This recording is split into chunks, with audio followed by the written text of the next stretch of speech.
Hi, Selomé. Hi. Selomé. Selomé. Welcome to my platform. Thanks for joining me today. Thank you for having me. I'm so excited to be here.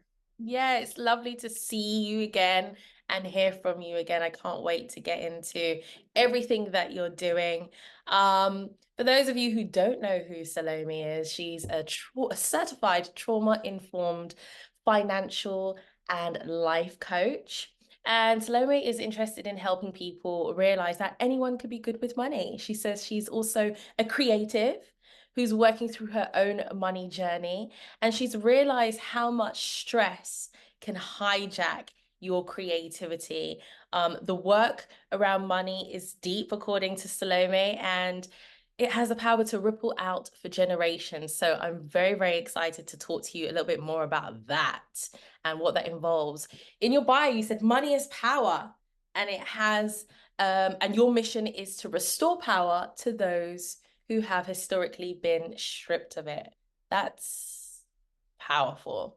That's a Thank powerful statement. you. Yeah, okay. Let's get into it. Tell us a little bit more about your personal journey with money and how that's influenced your relationship and where we are today. Yeah, I think for so long I saw myself as like just a creative person who wanted to express myself in different ways in the world and saw money as something that was like really separate from that. Like it was just like, oh, that's a thing that just like has to happen. Like you just have to figure stuff out. But like, I'm probably not going to be rich because I want to be like an artist and all of these things. And then, lo and behold, like living as an adult in the world under capitalism, there were various challenges that I was faced with. First was like paying student loans that were super expensive. I Mhm. graduated in a recession. I was underpaid for like years and years and years. And then I started to really realize that all of my creative energy was going towards making money. And I was just like so stressed about making money. And I just didn't see a way out of that cycle. Like, I kind of thought that that's just like how it is. I feel like there is a lot of that narrative in our societies that like work is hard and like, it doesn't like you shouldn't expect it to be fun. And like to earn a lot of money, you have to work even harder. Right. And so, I think I didn't see myself as a person who like wanted to really like grind that hard, but I was still really struggling. And I was like, wait, but I'm spending all this time and like kind of like, what do I have to show for it? And it Mm. reached a tipping point for me where I got this crazy tax bill. It's a long story. We don't like have to go into it. And I was forced to finally just like look at the numbers, like learn how to budget, except that maybe there were things that like I could change and that how my behaviors with money weren't just like a birthright. I think I thought like, oh, because I haven't been taught this and Mhm. because people in my family are like a certain way that this is just like how it has to be. Like it's like, oh, it's like the color of my eyes. Like I can't change that. Like I can't change how I am with money.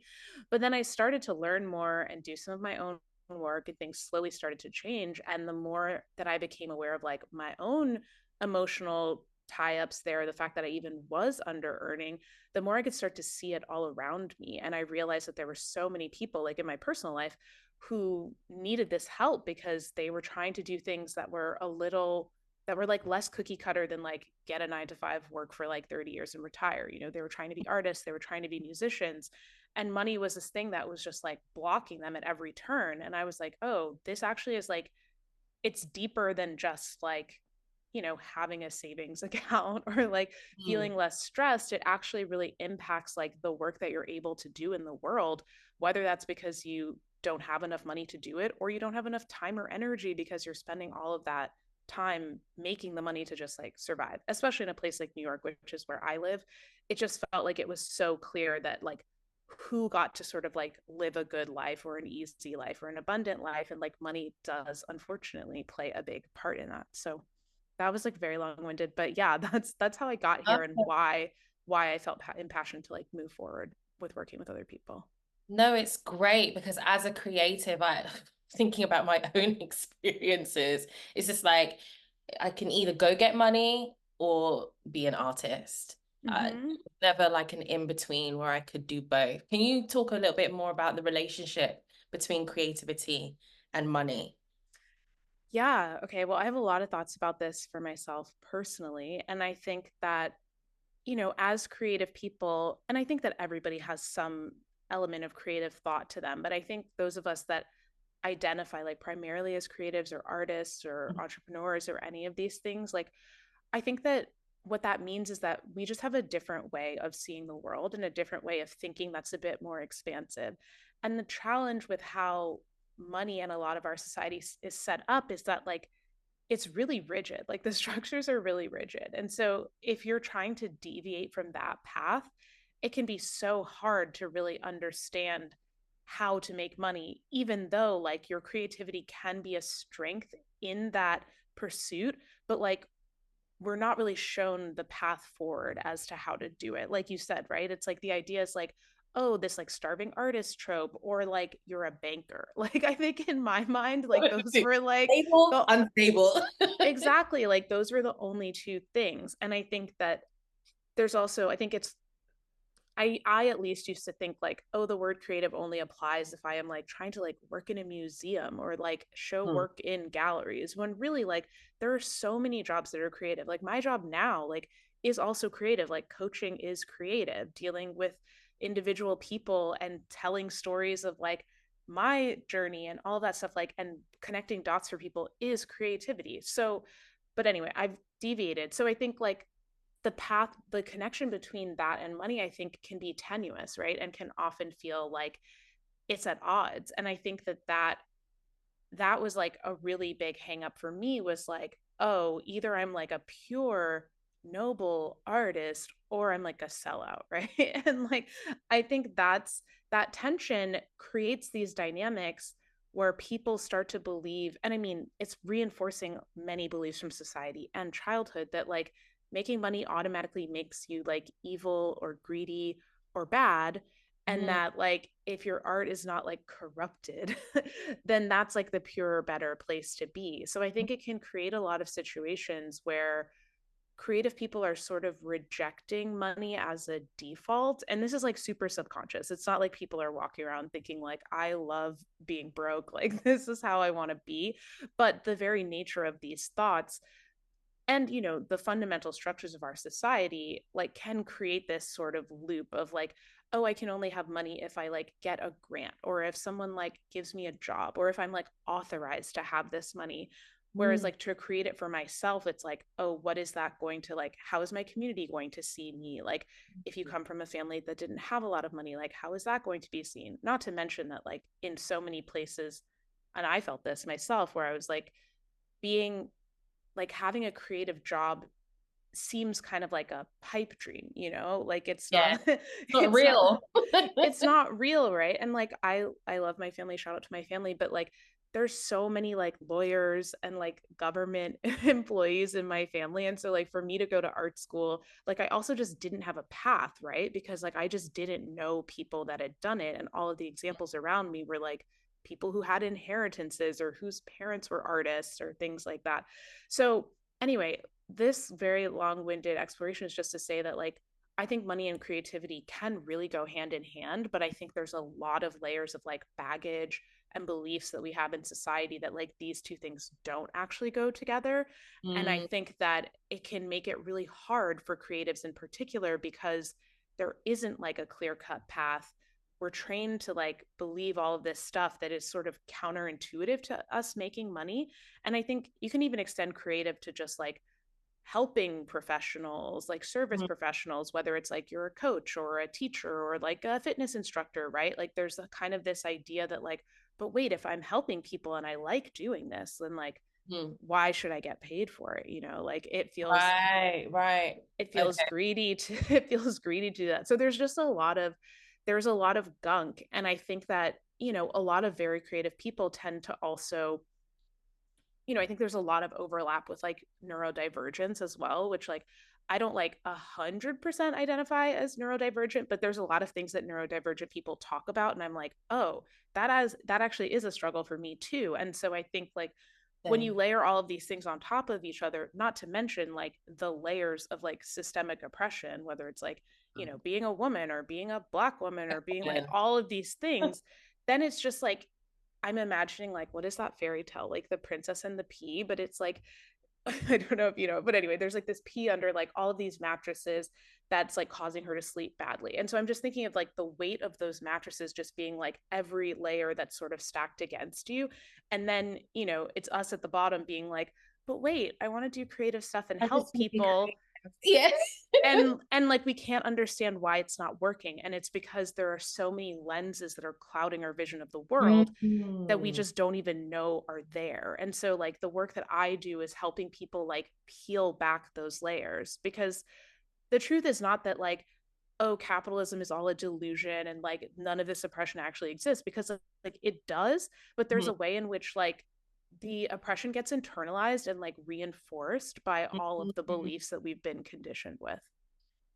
Wow, you've said a whole lot, and it's so true. And I have this vision of the mattresses with all the layers. So creativity being at the top, and then underneath it, you've got all this shit that we've got to work through, all this inner work that we've got to do to have a better relationship with creating so that we can forge a better or develop a better financial well-being.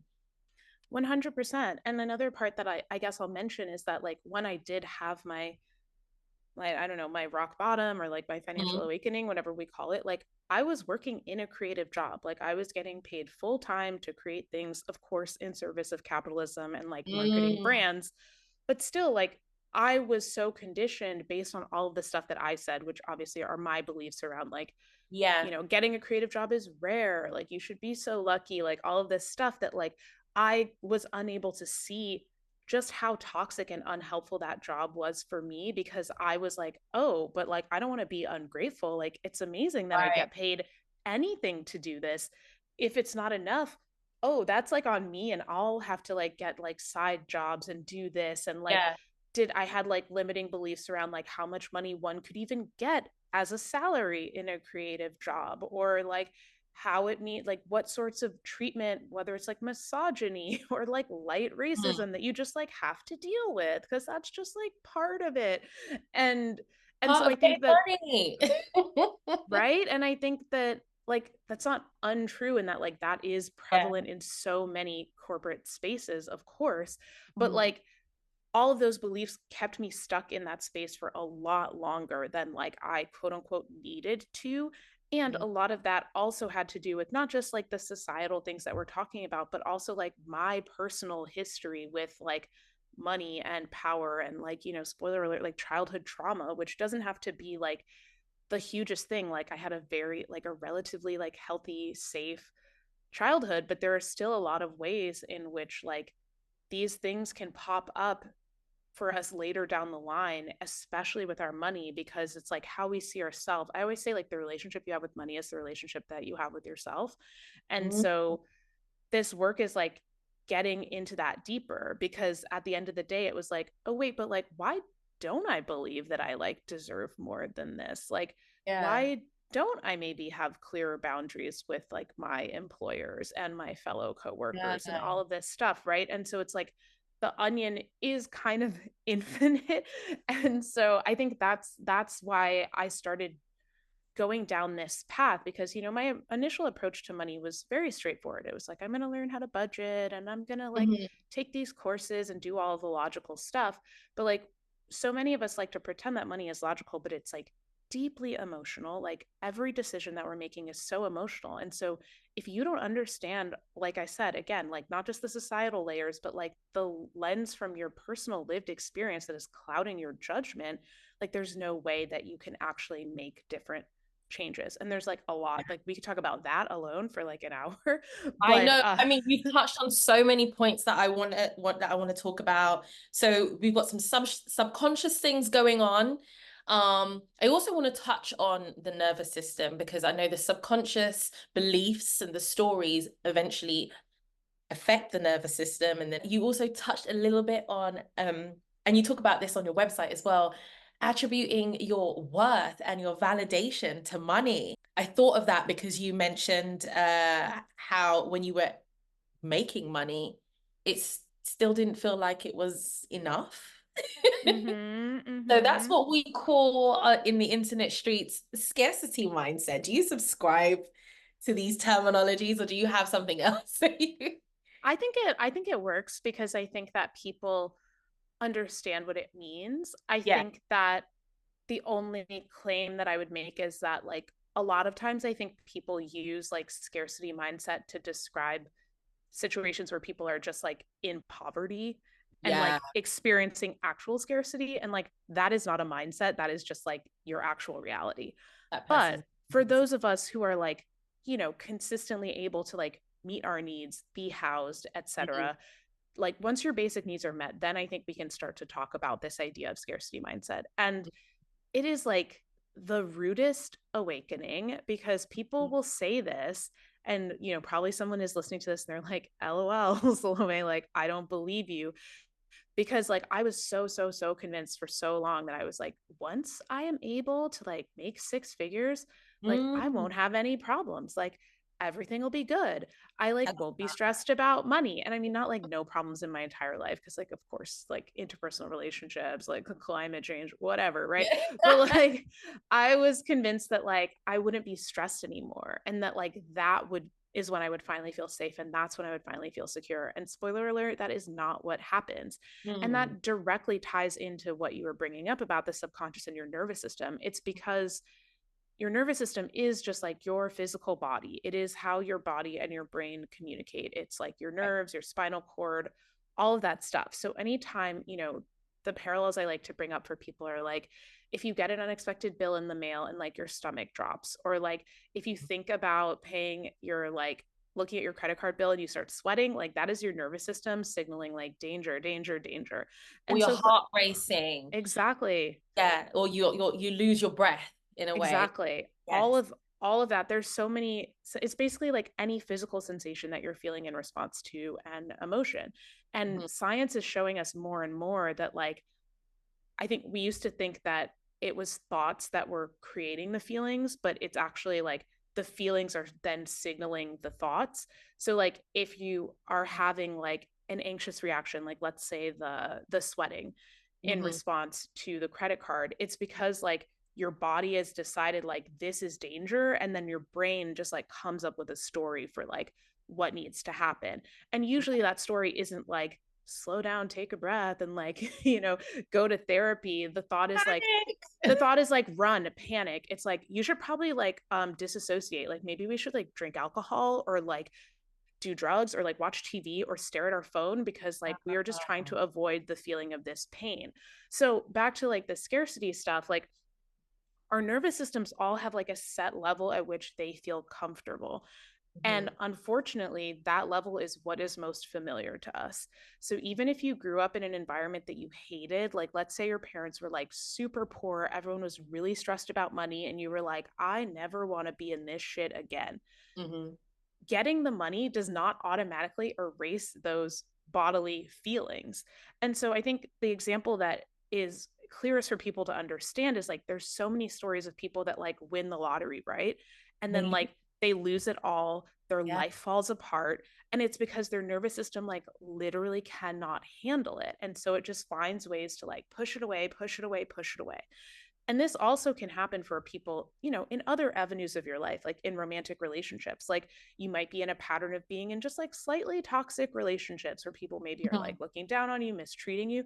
And then you get into a relationship with a healthy person And and it you like feels boring. sabotage it. Yeah. Yeah. Or you're like, this is so boring.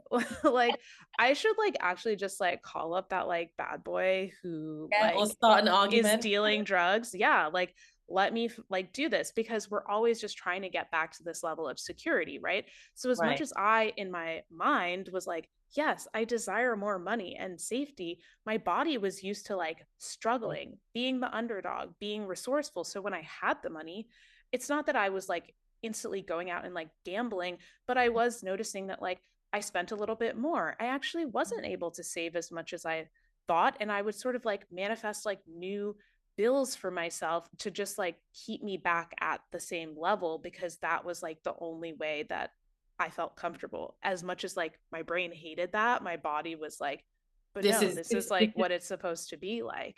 yeah. Wow. So So yeah, I think scarcity mindset is is real, but it's actually kind of funny to call it a mindset because it really Yeah. is like a body, It's in the it's a body. body reaction. How do you think we can understand our nervous system better? We spoke about the telltale signs, the breathing heavy, or tapping their feet, or having slight panic attacks in the worst case scenario. What's a way that we can understand our nervous system more and kind of cope in healthy ways? Yeah, I mean, I think it can be beyond just coping. I think coping is like an initial level, and then I think there can be healing, but it takes a Mm. lot of effort.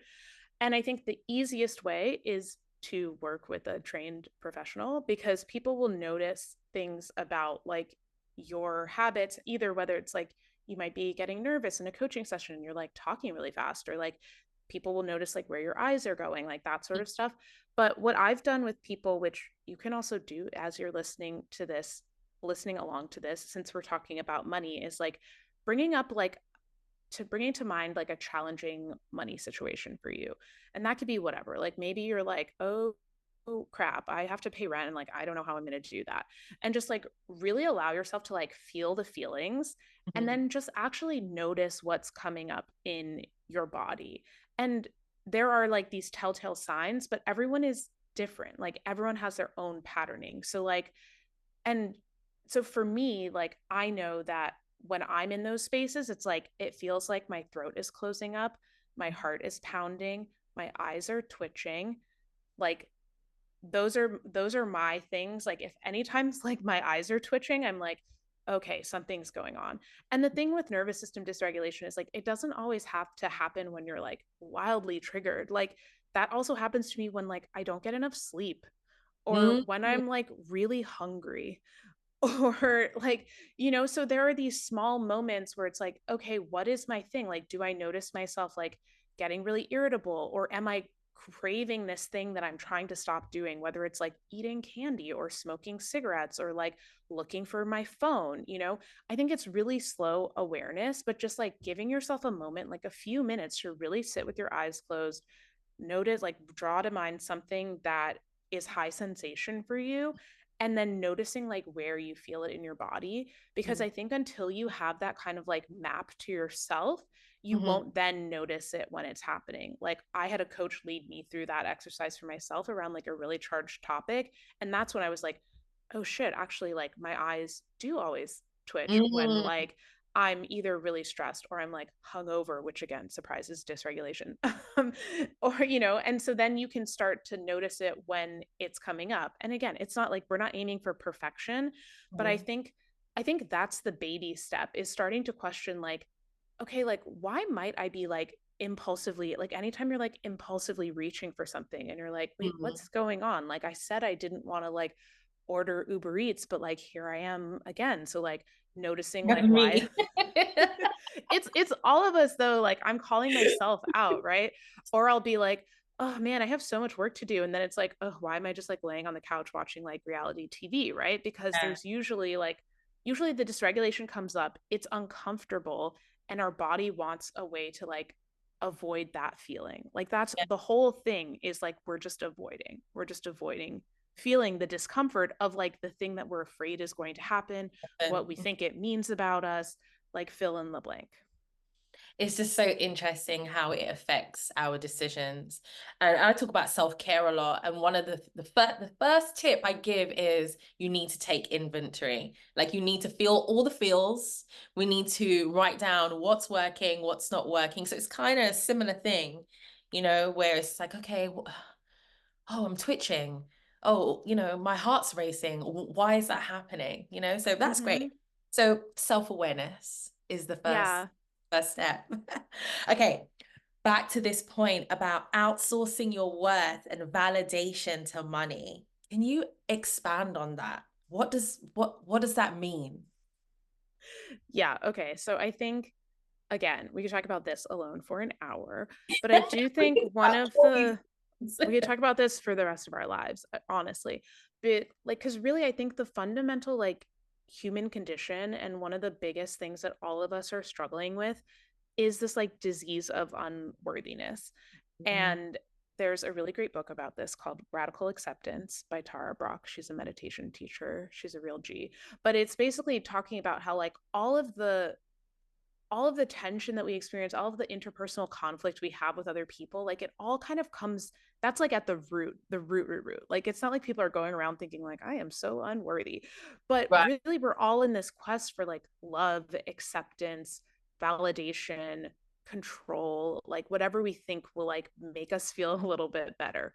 Hmm. So in our societies are also set up where like they're class-based systems. And so like the more money you have, the more important you are, the more people listen to you, the more power that you have. And there's other forms of power, right? Of course, there's like talent, there's like physical attractiveness, like all of these things. But money is a really big one. And so I think that like it's become conflated often, yeah, with like worthiness. And I think that, I mean, there's so much, and like this shows up totally different for every single person. But I think Hmm. it's like if you think about like when you're a little kid, right? Almost everything that you're doing is trying to get like love and acceptance and validation from your parents, Hmm. because they are the ones that keep you safe. Like they're the ones that feed you, they probably pay for the place that you live in, they get you clothes, like all these things. So as tribal creatures, like, you know, in prehistoric times, like if you're kicked out of the tribe, like you die. Like if people reject you and you're alone and like a tiger comes, like you don't have like A your support brothers, your system. Yeah. cousins to like fight them off. You know, you don't have a way to gather food. You maybe don't have a way to hunt, like all of this stuff. So, like, our brains are honestly have not like evolved that much since then at the Right. baseline. So, you learn in your household that, like, in your household, like as a child, like, these are the ways that get I get praised, that I get rewarded. And then when you become an adult, right, that usually are things that can like map onto like how you get praise at work, how you get Right. validation, like getting a promotion. And maybe like your family also like sees that you get, like, let's say you're like a lawyer, right? And they're like, oh my God, really, like you go to law school and you're like, great, I fit in because like my family, everyone there is a lawyer. And then like I get the job and it's like, okay, now I have the money, and so like, oh, I can fit in with like these people. And then like, oh, should I be trying to get partner because like everybody else is getting partner, and like I'm Mm. gonna now like go for that. And so, you know, these are like, some of these things are status and some of them are money, but I think that these things can all be like really Mentor. meshed Yeah. together. So, and not to mention that it's like money literally also pays for like food and your home and like all of that stuff. So like Important stuff. it it's really tied to safety on a primal level. And then I think on a societal like acceptance level, that's also really tied to safety. And money is like touching all of those things. For as much as like money isn't real because we made it up, like these, like we all are subscribing to like what this system means and like what having money means. Of course, this is not like 100% across the board. Like there are monks who like don't care, but then there are billionaires who really care. And so I think like what is the like final word that I want to say on this? I think it's just that, yeah, these things are really tied. And the work of like healing your relationship with money is untangling this stuff to understand like Mm-hmm. what you actually want to keep and Hmm. what you actually feel, right? Because I think there was a version of me that also was probably like, if I make six figures, then I like, maybe my parents will feel proud of me and like I will feel like a success, and I will be able to like pay off these student loans that I had, and I'll get to feel like a responsible person. I'll get to feel like I'm worthy, right? And it's honestly fucked up because it's like not true, right? Like I think we have this idea that like the more money you have, like the more important you are. And unfortunately, like society does reflect that, but like that the harder you work for that, like the better. But like there isn't actually like, those things are not related. It's like, are any of the like billionaires that exist, are they doing like harder work than any of us? Like I don't actually think so. They're actually doing less work. They come up with They're the idea, actually someone else. doing less work. And I Yeah. think most people who have worked in a variety of jobs, which like I have, it's like, okay, I've worked at places where like the people cleaning the building are working way harder than I am. But like, Yes. why am I making like four times as much just because like I speak the right language and I have the right passport? Like, what Yeah. is that, you know? Yeah. So the worthiness thing, it's hard and it's messy because like it's so accepted as okay that Mm, like having a lot of it is good and not having a lot of it is bad.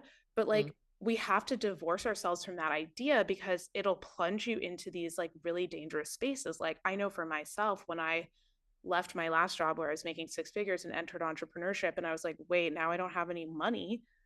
I mm, like went into like a shame spiral, right? Because I was like, mm. well, now this must mean like all of these things about myself. Like, do I not have any worthiness in society if I like don't have a job or if I Yeah. don't earn enough money? And it's like, how Right. can that possibly be true? Like, Right. Right. it's crazy, All of a sudden, not valuable. but we've absorbed it. And I think, there's a lot of really rich people that seem fucking miserable, right? So it's like, is that actually contributing to their worth or happiness? And in fact, might some of these people who are constantly chasing after more and more and more be trying to fill an emotional void that will never be filled by it? Yeah. Yes. So like for some of us that happens in like a rude awakening where you like get fired or whatever, get sick, and you have to face off with that. But it's easy for a lot of us to just like continue going from like one job to the next, to the next, to the next, and feeling like it's not affecting us, but it is.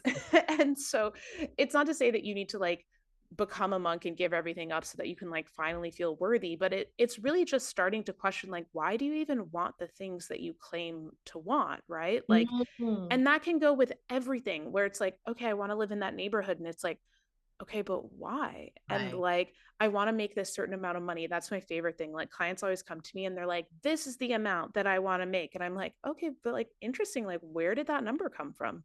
Right. Like, what is it actually based on, like the life that you want to live? Or is it based on what like you think your parents care about, your friends maybe make? Like, Yeah. there's so many layers to this. And not to mention like, okay, do you then want to make that amount of money because you feel like you need those clothes or that specific car or like this membership? Like, Just at that grocery store, it's deep. It again, it goes back to taking inventory once again. mm-hmm. Um, so gosh, money, such a big topic. It's such a big topic because like it really is about your self-worth. And like I'm saying, like I've been saying this whole time, like that's the whole thing. Like that's actually, this is like going to sound so corny, but it's like because money is real and I don't think there's anything wrong with wanting to have a lot of money and to be rich. Like Mhm. great. But it's like you can't do that without first actually really like loving and accepting yourself, or Yeah, you will just create new complicated convoluted problems out of it. yeah, So like subconscious. it's got to be both. Like you can't just like fix your money on paper, but like in your head you're thinking like all these horrible thoughts about yourself and like just Yeah, being really mean to yourself. Like it's all about self-worth, and like that I think is like the quest of a lifetime. Like that is the work of a lifetime.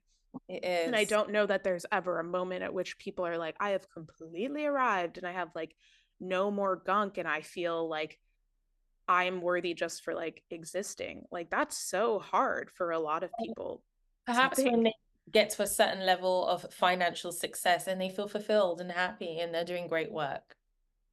I mean, maybe, but like I think the trick and what I hear from so many people and what I felt for myself at the level that I'm at, because like I don't think that I'm rich. I mean, spiritually rich, yes, but like in my bank account, not yet. Stay tuned. But like I think you actually have to come to that feeling in yourself before the external things, because like the Yeah, external things will never give you that. So you have to be doing them both in yeah, tandem. yeah. You're right about having about needing to divorce yourself from certain ideas and stories. On your website, you talk about having a vision for your own financial well-being and desires. How can one learn to trust their desires Okay, when yeah. making financial decisions? I think along with self-worth, I think this is again work of kind of a lifetime or work of a lot of unlearning. And I think especially for people in marginalized bodies, especially women, like we're conditioned to think that our desires are like frivolous and stupid, impossible.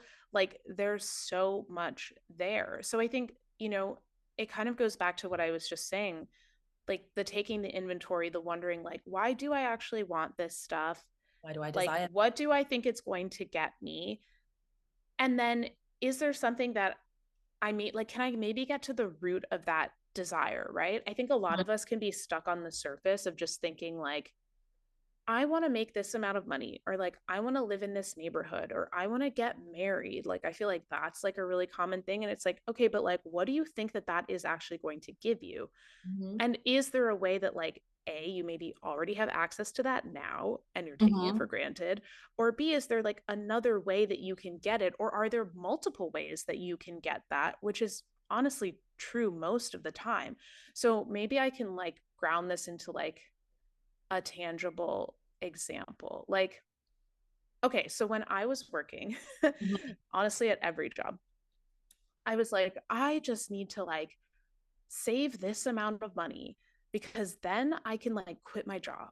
Like Mm-hmm. quitting my job was just like the number one goal. Mm-hmm. And so it's like, okay, but like, why do I want to quit my job? Is it just because like this job has bad things? I just don't want to work. Like, do I want to do something else? Is there like a feeling that I'm looking for? Mm-hmm. And I think underneath that, if I had to think back, like probably the feeling that I was looking for was like more autonomy and Free. like more freedom and like maybe more creativity and joy and like maybe like something more challenging because like jobs just get boring and I was like over it. So like when I tune into those desires, and maybe it's like I also wanted to work with people that like I was really inspired by and like be in community and all of that kind of stuff. And Mm-hmm. so if those are these like core things, like sure, I can take those thoughts and apply those to a future professional endeavor. Mm-hmm. And there's probably a lot of other things in my life that I can do that'll get me closer to that. Like, should I maybe like go on a trip to feel free? Should I Yeah. take a class to feel more like inspired and challenged and lit up?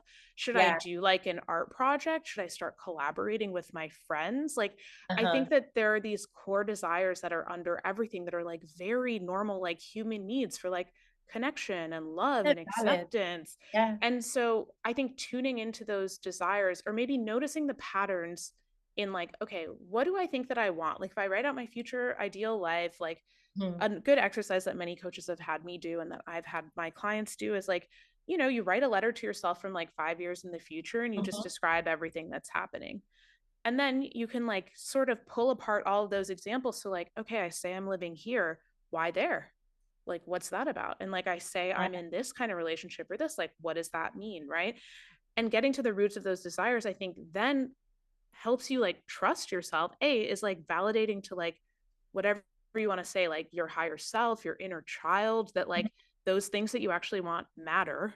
Mm-hmm. And then you can start to then make decisions from that place that are then more aligned. Mm-hmm. And then that's like how you build self-trust. Like I talk about this all the time with clients where they're like, how do I like feel confident in my decisions? And it's like, Yeah. well, you have to like slowly rebuild trust with yourself because you've likely been ignoring yourself for like most of your life because that's what you've been conditioned to do. Like an example that I always give, at least this is how it is in America. I don't know what happens in the UK, but like when you're in school, you have to like ask for permission to go to the bathroom. Yeah, we And do. it's like not just enough to be like, wait, my body feels like I have to go to the bathroom. And so I'm going to go. So you have to kind of like, you put yourself in this process where you're like, body, actually, what you want doesn't really matter because like we have like the rules are more important than our Right, body. right. Right. And that's just like, one example out of like a billion things that are happening like all the time. So slowly over time, like we learn to just like not trust ourselves, and then we end up in these like jobs that we hate, these relationships that we hate, and Mm, we're like confused about what to do, which is like not to shame people because like it is really confusing, but like you have to actually start to peel it away of like, okay, so I've been invited to this party, but like do I actually want to go? Salome, it's that thing of, the deeper levels again, under the desire is what are your core values and living through those core values. So it's not just, oh, I want this job and I want to make this amount of money. It's the why do I want to make that job? Because I value freedom. Okay, like you said, is there something else in my life that I can do to achieve freedom? Mm-hmm. It's deep. It's It, deep, girl. it's really deep, and I feel like so much of this also, like, I mean, everything is kind of the same. I think we're all kind of just like, we have different names for all these different things, but I think a lot of this also comes down to boundaries as well, right? Because I realized Oh, that okay. Yeah. that was a big thing for me, was like, okay, I say I want to do this thing, and then it's like, okay, wait, but like why? And then it's like, oh, is it just because I want to be accepted by this person, or I want to fit Mm, into this group, or I don't want this person to feel sad? And so like I'm now doing things that I actually don't want to do because I think that this other person is going to be mad if I don't do it. And so like no fucking wonder I don't trust myself to decide like what job to take. I can't even like trust myself to decide how to spend like a Friday night, right? So like, I can relate. I had a situation very similar to this, a work situation where I was not setting firm enough boundaries, and I was miserable. I'm like, why is this happening to me? It's because you don't trust yeah. yourself to speak up and advocate for yourself, set a boundary, and stick by it. Um, okay, so for those who are new to this way of, I was gonna say thinking, but I would say feeling about money. What initial steps would you recommend to take to begin a journey of financial healing, as you said, healing? Mm. Yeah, I think with most people, I try to get them to start with like discovering what they believe, Mm, because I think a lot of people are not actually aware, which goes back to the subconscious, like of the beliefs that are actually guiding your decisions. Like we have what our brain is convincing us that we believe, but what's underneath is like what our body believes. So, not to just like bring this back to me, but like it is a perfect segue because like I taught a free class about beliefs that I think is like a great place to start. And right. because usually when we think about, okay, so like I can also just explain how the process that you go through in the class, if case you never feel like watching it or could get something out of this. Like we just start with like this desire to make more money, which like most of us have. Most people come to me with that desire because Mhm. that's like the main symptom that's showing up, is like, I don't have enough money to do X, Y, and Z. And so you think like, okay, great, I want to make more money. And then it's like, okay, but what are you actually afraid of? Like, what are you afraid would happen if you did that thing? And Mhm. usually there's a lot of fears that like we don't actually really know are like running the show. And Mhm. then when you like again go like layer by layer by layer by layer, you realize that like honestly it's like a handful of core fears that are dominating like everything in your life. And I'm saying this from like personal experience. I was like, oh my God, this exercise is like reading me for filth. Like I was just like, this is I was like, this isn't just my business, it's my relationships, It's it's like everything. everything. It's everything, right? Because, and I can give a tangible example so people can have something to hold on to. Like I was thinking about like being more visible as it relates to my business because that will like lead me to make more money. Mm. And I was like, wait, okay, but like why am I afraid to do that? And it's like, okay, because like, I don't know, people are going to judge me. Like, I guess Mm. I'm going to get in trouble. Like, maybe I'll be punished, or like, I won't actually like be that good enough. And then it's like, you just like go down to the bottom and it's like, I'm just a scared little kid who just like doesn't think that she matters. It's that worthiness thing again, that validation, that, learning to self-validate. So yeah, Yeah. I would start with like going through that process. If you want to, the workshop is like more structured, so it's easier Yeah. than you just like making stuff up.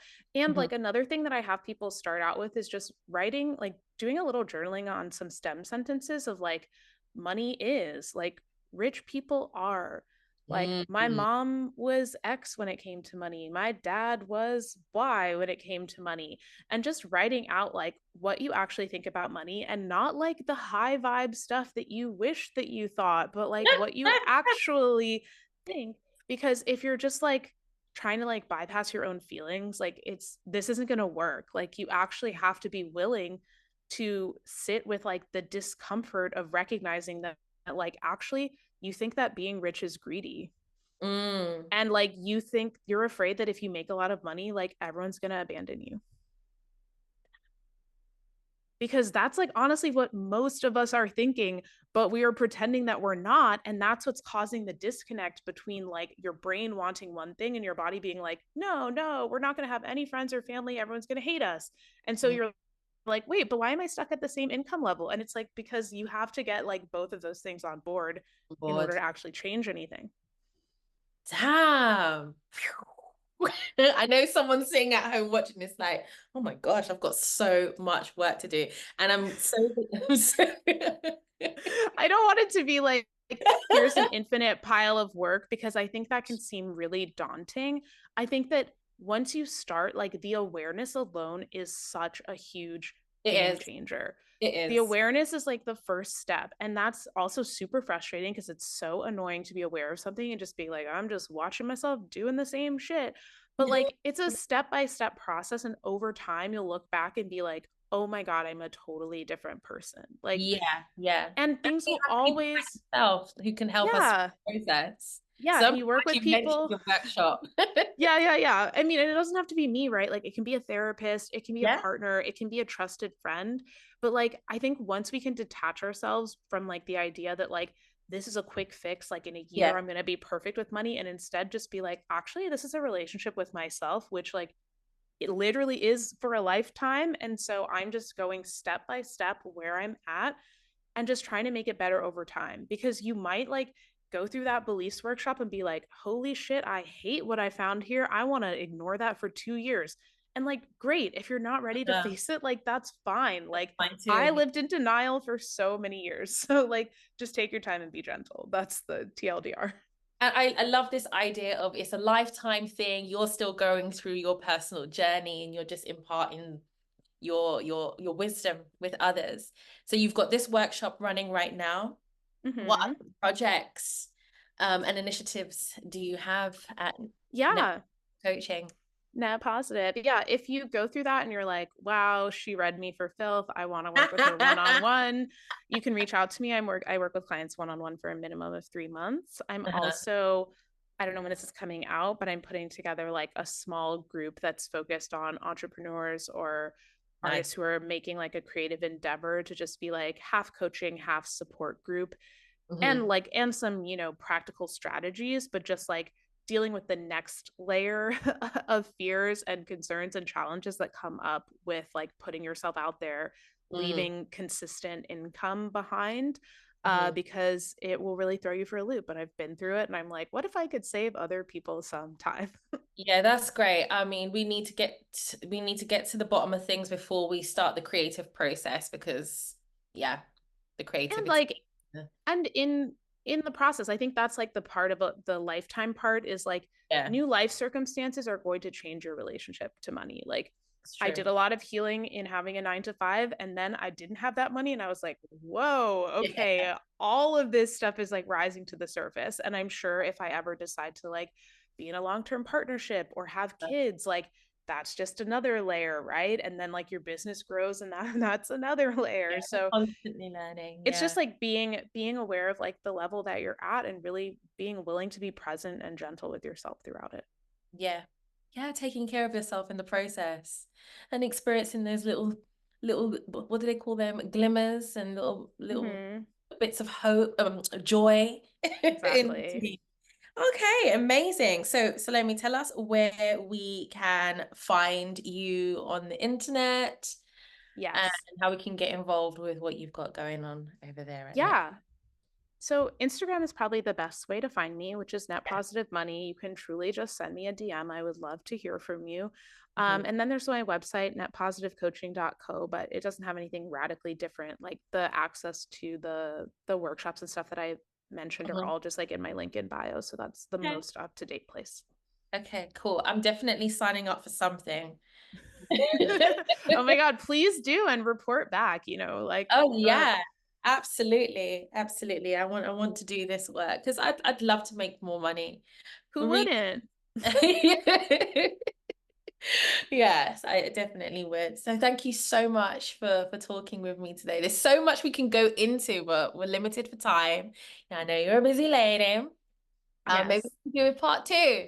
I would love to do a part two, and thank you so much for having me. I know that my brain is just like spiderwebbed because I'm like, it's infinite, like it's I infinite. Like know, it and starts with money, but it's actually everything. I always joke that like money is the gateway drug, and then I'm like, but actually, it's your whole life and your relationship yeah, with yourself. and your subconscious mind and your body keeping score, trauma and all Exactly. things. Yes, it's a lot. So there's a lot to discuss, and we'll definitely meet back here another time. Okay, thank Thank you you. so much, Salome.